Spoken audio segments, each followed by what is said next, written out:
ஒரு நிலத்துல விளையுதுன்னு சொன்னா அந்த பொருளை எல்லாம் நல்லா முறையா அரிசி ஆக்கி சோறாக்கி கவலமா உருட்டி யானை கொடுத்தா அது பல நாட்களுக்கு யானைக்கு உணவாகும்.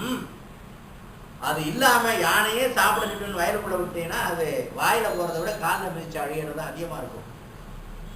அது மாதிரி நீ வந்துட்டு மக்களினுடைய தகுதி அறியாமல் வரி வகிச்சேன்னு சொன்னா நீ வாங்குகிறவர்கள் உனக்கு நிற்காத, உன்னுடைய ஆட்சியை நிலைக்காதுங்கிறார். யானை புக்க புலம்போட தானும் நான் உலகமும் கெடுவேன் என்று சொல்லி ரொம்ப தைரியமா அரசன்ட்ட போய் அறிவுறுத்துகிற நிலையில தான் அந்த காலத்துல புலவர்கள் இருக்கிறார்கள். இது என்ன அப்படின்னா அதாவது எப்படின்னா ஒரு சமுதாய உணர்வு.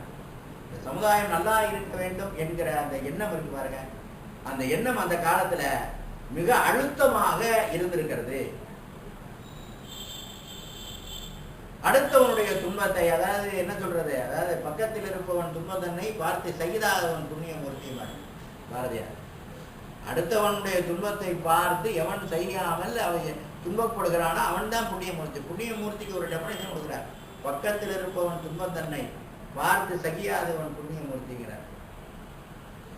அப்ப இப்படிப்பட்ட உணர்வோடு தான் அந்த காலத்துல வாழ்ந்திருக்கிறார்கள்.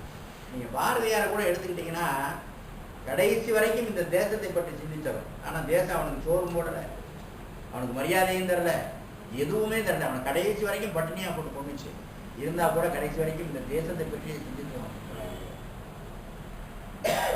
அப்ப அப்படிப்பட்ட மனிதர்கள்லாம் வாழ்ந்திருக்கிறார்கள் அப்படின்னு சொன்னா இங்க இருப்பதற்கு, இங்க பிறந்து வாழ்வதற்கு நாம் எல்லாம் பேர் பெற்றவர்கள் அப்படிங்கிறது. பாரத நாடு பழம்பெரும் பூமி, நீலவன் முதல்வர் நினைவகற்றாதிப்பார் பாரதியார். அப்ப அப்படிப்பட்ட பழம்பெரும் பூமியில நாம் வாழ்ந்து கொண்டு ஒரு கலாச்சார சீரழிவுக்கு நாம் இலக்காகி கொண்டிருக்கிறோமே, இளைஞர்களை நல்வழிப்படுத்துவது எப்படி என்பது கூட நமக்கு தெரியாமல் இருக்கிறோமேங்கிறது தான் ரொம்ப வேதனைக்குரிய விஷயம். நீங்க ஒவ்வொரு பள்ளியிலையும் போய் ஸ்டாட்டிஸ்டிக்ஸ் எடுத்தீங்கன்னா குடும்ப சிதைவுகளை பார்த்தீங்கன்னா நீங்க கற்பனை பண்ணுங்க.